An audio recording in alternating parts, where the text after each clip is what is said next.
obviously you met GaryVee at a seminar. So how did that story go? Because obviously you flew out to New York to see him, didn't you? So he's an interesting one, Gary, because he... Vaynerchuk, right? Gary Vaynerchuk. Gary make sure I'm V. talking about the same person. Yeah, so GaryVee, interesting guy. So I wouldn't necessarily say he's a entrepreneur because at that time he wasn't selling a course and promising you that if you did this course you would be a millionaire or a billionaire or whatever bullshit they say. And this is where my problem with him is, he talks at the same events as these people and he's always the headline act. So he is the reason 99% of the people in that audience have turned up to that event, because a lot of these people want to hear GaryVee, right? Or whoever it might be. But they have to pay him to turn up. So he doesn't have to stand on stage flogging stuff because he's getting paid. Now, every other speaker below him, they're sort of like the scum of the earth, or the entrepreneurs as I call them, a lot of them pay to be on that stage. Oh, yeah. And they're on a revenue split. So that's like, you've got an event now and I have to pay you $5,000 to go on there. So I'm now on there making out as if I've been selected and I'm a leader in my field. They're not asked. You've been paid $5,000 for me to be there. Then I give my pitch and I would turn my life around, and you can be the same as me if you just go to the back and buy my course for $1,997. Same form every single time. 20 people get up, go to the back, buy a $2,000 course. Those organisers, and a lot of it was Success Resources, but there's loads of different ones, loads of property ones, whatever. They then split that revenue with that person. So they make money from entrepreneurs to pay Gary to be there. They're like the Godfather then. They're kind of like, they're not doing the dirty work, but they're on the con. Yeah. So they're the people that bring in like basically the audience to be fleeced. And that's my kind of problem with GaryVee. But then while I was there, so long story short, I was writing a book. So originally the Entrepreneur was going to be my year as a entrepreneur. So I was online on LinkedIn. I had changed myself to the UK's #1 demotivational speaker. And all I would do is parody Guru's posts, but like with like the anti-message or whatever. Do you know what I mean? So they'd be like, they always post the same good advice, legit advice, but it's always like airy-fairy sort of like business ideas. Like, oh, you just need to do this. But it'd be like, why don't we support women every day of the year instead of on like, Women Day or, blah, blah, blah. And it's Pride Month. And I used to take the piss out of those because it's so obviously forced. Like, do you know what? Just be nice to women every day. Like, you don't have to make a big thing about it anyway. So I used to do all these posts or whatever. And weirdly, a couple of them had been picked up and been read out on Radio X. I don't know if you've heard of Radio X before. I was on Radio X. Is it the one with Chris Moyles? Chris Moyles, yeah. I was on it. So I created the Mike Winnet character because part of the sale was they held back 1.2 million of the money, right? And if I did or said anything for the next 12 months that damaged the brand, they'd keep the money. So basically, I would do all these posts thinking I was being funny, almost like being like the anti-business boss, the anti-guru. I was getting millions of views, and my audience just like went through the roof because British people got it. Americans didn't. And that was funny, seeing Americans thinking like, this guy's the worst boss in the world. Shit like, give me loads of shit. That then people would send in to radio stations like the worst posts you've seen on social media. So my parody posts, because they were so similar to the real shit that people put out, made it onto Radio X, and they read out my stories and stuff like that. And I remember doing one, this was the one that actually got read out on Radio X, where I was saying about you should put work first, because the more money you earn, like forget about your kids and your family or whatever, because if you earn enough money, you can buy their love later on in life. And let's be honest, no one remembers the first 6 birthdays and Christmases, right? So that was my post. And this is the maddest thing ever. So I wrote this story about how I sent my PA, Beth Lehem was her name, right? To go to my kids' nativity and Skype me from there because I had a meeting with like a blue chip client that I'd been working on for months. So I did this long post, and someone's gone and sent this into the radio station. This is the worst boss in the UK. So I was like getting like attention for this type of shit. And all I was doing is taking the piss. I set up a website that said I would do demotivational talks all over the UK with like a sold out tour date. None of it was real.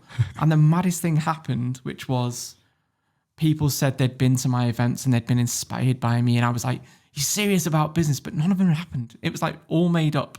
I was just doing it because I was fucking bored at home. I couldn't get a job in an estate agent, so I was doing this for a laugh. Yeah, what do you do when you've got 2 million quid in bank? This is it. Yeah, so I just became a parody business guru. But then like the real UK's #1 motivational speaker was like, I think this is taking the piss out of me. So I started to create like a sort of enemy and I was taking the piss out of him. So that's how it kind of like went. I got my audience. I can't remember how I started. I don't know about how you got to Gary Vee's office. Yeah. So then I went to this Gary Vee's event to take some pictures as if I'd been talking at this event. It was like the whole concept. But then because I was sat there and I saw this happen, I never knew when Gary Vee was going to be on. So I had to sit through 2 days of people selling their bullshit. So I went there and my idea was I was just going to be my life as a entrepreneur. So it's like getting the best-selling book and like doing all these things that they do to almost expose the process that they follow. And all I went to that event for was I was going to ask Gary if he'd give me a forward for my book, and it was going to be my life as a entrepreneur. So I had the word, I just hadn't assigned it to that type of thing yet. Yeah, so my whole plan was ask Gary Vee for a forward for my book, and I thought he would say, I don't fucking know you. And that was going to be the forward for my book. It was like, forward from Gary Vee, and it was just going to be, I don't even know who you fucking are. And that was going to be it. It was a joke, and it was a $2,000 joke because I had to pay 800 quid to ask Gary Vee a question. I had to pay 800 quid to sit at the front and then ask a question. And then I had to pay for hotels. I had Ian in the cheap seats, like filming and stuff like that. So we had this all planned, and it was all for this one moment. And that's when we came up with the Entrepreneur Formula. We thought, oh, we're going to make this. Anyway, but on the Gary Vee thing, and I've got a video about meeting Gary Vee. I'm queuing to ask him a question, and a girl, 2 in front of me or 3 in front of me, you can see it on the video that on my YouTube video. She then asked Gary Vee my fucking question. Hey Gary, I've just wrote a book. Can I get a forward for my book? And I thought, what the fuck? Like, I've waited 2 days for this, spent $2,000 for this one moment, and she stole my fucking thunder. So I thought, shit, what am I going to do? And I'm like shitting myself. I'm like looking up at Ian, like, what the hell am I going to do here? Like the whole big Gary Vee moment where he's going to go, fuck off. No, he said the same thing to her. Like, I don't even know. You're going to romance the girl? Yeah. So what happened then when you stepped on stage with Gary then? I just thought, shit, man, I've got nothing to say to him. I've got 5 seconds with him. I'm going to shoot my shot. And at that moment, I just said, Gary, proper mad one. I sold my business. Did you say it that way? You say proper mad one? Yeah, I was like, he's an American Gary, guy. like, proper mad one. I said, like, I sold my business 2 years ago for 8 million. He was like, yeah. So what are you doing here? Legit said that. Like, literally, what the fuck are you doing here, right? He goes, really? I go, yeah. And I said, and I've never felt so down, empty and depressed at any point in my life. Like, this is like the worst I've felt. And he goes, that's because you've lost your purpose, man. And then the guy's gone, because you're allowed like your photo with him, and the guy's gone like, come away. And Gary goes, I want to know more about your business. He goes, so DM me on Instagram. And I was like, you sure? I said, like, 'cause if I could send it to you and you'll ignore me. And he's like, no, just like send me a DM and I'll get back to you. I was like, sound. So I walked off the stage, and then I just said to Ian, he just said, DM him at that time. So I sent him a DM on Instagram. He fucking ignored it. I sent him a DM again, like 2 weeks later. And then I couldn't get through to him. So then what I did was I went onto LinkedIn, and it's a little tip for you if you're in sales. I went and found everybody that worked around Gary in the organization, added them all on LinkedIn, sent them all a message saying blah, blah, blah, blah. And then one morning, I'd not heard anything off him for like maybe 4 or 5 weeks. Couldn't sleep. And like 4 a.m, I was just on the toilet going for shit. And I just went online and I found Gary Vee's email. And it was like Gary at GaryVaynerchuk or Vayner Media, whatever it was. And I just messaged him saying like, I'm that guy that you met in Success Result. You probably don't remember. He sold my business for 8 million, proper depressed. He says, get in touch with you. And I'm not joking. I have to wash my hands, flush the toilet. Email reply. Copied in 2 of the people that I followed on LinkedIn that said, I like this guy, get him over to New York. What was it like meeting him then? You know, like... Mad setup. I mean, he's clever. Walked into a big building. There's like, almost like, this is bearing in mind, you can see the Empire State Building from his office window. So it's, I don't know how many floors up it is, but L'Oreal's in the same building. There's only 2 businesses in there. And we turn up and there's like just escalator at the far end, like a little reception there. But it's like, there should be more stuff in it. This is like a wasted space. The amount this must cost. I'm there thinking like, fucking hell, what a waste of money here. Walked in. I said, are you here to see Gary Vee? I was like, yeah, how'd you know? They went, because you got a camera crew with you. So we had like a couple of lads filming. And they go, anyone that walks in with the camera is going to see Vayner. So they said like 26th floor. Went in, 26th floor, turned up there. And wait, there were only 2 businesses in the whole building. Because L'Oreal's there. So what, they take up 25 floors? Mad. Fucking hair company. I don't know. There's some racket going on there. Somebody needs to investigate those rooms. Anyway, sorry, Mike. so I've gone up. I was sat in the sort of reception, it's quite big or whatever, and there's like 4 or 5 people waiting around. Giddy as fuck. So glad that they're there. It's like, oh, what are you here for? Like, what are you doing? Oh, we've paid to have they're called 4D. Yeah, I don't know what it is like, but it's called the 4D. And basically you pay 15 grand to have a 10-minute meeting with Gary Vee. It's mad. And he has all the offices set up. And then you pitch or you talk to him about whatever you want to talk about. You pay 15 grand to be there. You get 10 minutes of his time. He records it. He tries to give a sound bite of sort of nonsensical business advice. Just post more shit. That's it, boom. And then that's him done. And then he cracks on. But this is where he's smart.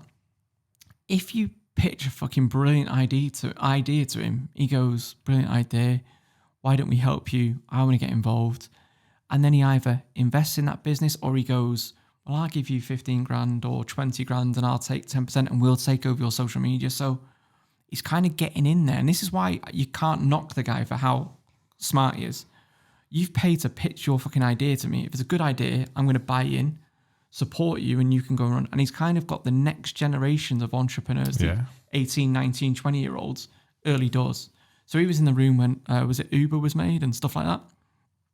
So he's getting all these ideas like put to him. If your business is shit, he goes, great idea. I wish you all the luck with that. And then they get the pictures with Gary Vee and they get the social media bit, which is the only thing they were turning up for anyway. Yeah. So they're happy regardless. And that's what he does. So I was like, 15 grand to pitch your business idea to someone and them to go, sound, I'm now going to take a percentage of your company and help you.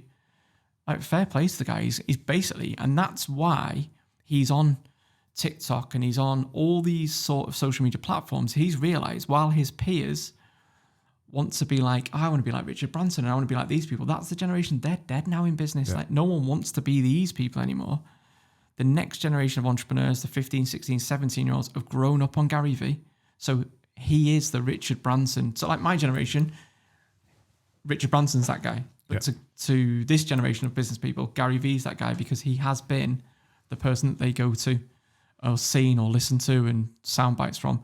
Anyway, so they've all gone in. I've gone in. And there's 2 ways we could have shot this video. We could either put out the anti-Gary Vee version or the pro-Gary Vee version. He was not interested, but he didn't really know why we were there at this point. Because to him, we're just one of 10 meetings he's done. Who's this? Oh, it's they won the 4D is what they called it. Like, what are you here for? I said, oh, remember we met at this thing. I went to this event. The video's on YouTube if you want to watch it, but explain to him what we do. He's not interested, really. He's just like, yeah. And then his soundbite was, that's because you're an entrepreneur. You love the chaos of startups. You're a thoroughbred. And all that bullshit. I'm like looking at him. Ian's like, yeah, of course we are. That's what we are. The mad thing about it was Ian said something in that meeting. And then after Gary Vee left, he actually tweeted that out as his line. So that was the first time we ever had like an idea of ours fucking stole by Gary Vee. Anyway. And then when I said, I've been recording something called the Entrepreneur Formula. It's where I go around to people's speaking events and expose the unethical marketing and sales tactics that they use. And he was like, I said, I actually went to one of your events to film. And then he was just like, you watch his body language, what were the audience like when I spoke? They don't think I'm one of those guys, do they? And he was proper on edge then because he's probably now thinking, are you filming this now? If you stitched me up? You know what I'm thinking? I'm thinking that's what the fucking 27th floor is for, so he can throw you down when shit like that happens, straight down the shaft.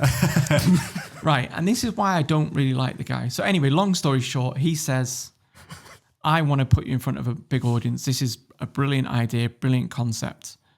I can help you get into Netflix. I've got a contact there. Like, I'm going to help you. So I was like, yes, sound. Anyway, he goes, but Netflix wants an enemy. So it needs to be about someone. And I was like, no, I want to teach people the formula and the actual what to look out for rather than one scapegoat. Because if I said, Ty Lopez is the contributor. Let's say it's him. Like, and then any course that isn't sold by Ty Lopez using exactly the same techniques. No, you'd think, oh, but it's not Ty Lopez, so these must be legit. I'd rather teach a man how to fish. He lives for a lifetime. Give a man a fish. He eats for a day. That it was that sort of concept. So I was like, no, I just want to teach people how it works so they can apply it to anybody. So they don't have to go, is this guy one? It's just go, does it follow this formula? He probably is. Like, that's it. Give them the education, let them make their own mind up. He was like, no, it needs to be about someone. Who's the worst person you've seen? And I said, well, I didn't name them in the video. I'm not going to name them here, like on camera. So he goes, cut the cameras. So we cut the cameras, stopped filming. And Gary said, who was the worst person? I told him, and he was absolutely bouncing off the walls. He was like, yes, he's one of the worst. He gives our industry a bad name. It needs to be about him. Like, it needs to be about him. Like, and he was all for it then, right? Anyway, this is why I don't respect Gary Vee. Number one, he never introduced us to Netflix. But number two, about 3 months after our meeting, the person who I told him was the worst person, and he agreed with and said he was the worst in the industry, give the industry a bad name, he couldn't stand the guy. There was a picture of them two together in his office, and they were doing some joint content, and they were doing something together. And that's why I kind of lost all respect for Gary. Yeah. And I also said, like, I don't think you get it because you're the magnet for these people to sell. So while you aren't one, you give them the opportunity for them to thrive. Facilitate it. Yeah. Whether or not. And it's the same thing. It's like, you import drugs or whatever. You're not selling drugs on the corner, but you are the ones that are, do you know what I mean? It's like facilitate the sale of drugs, yeah. Correct. So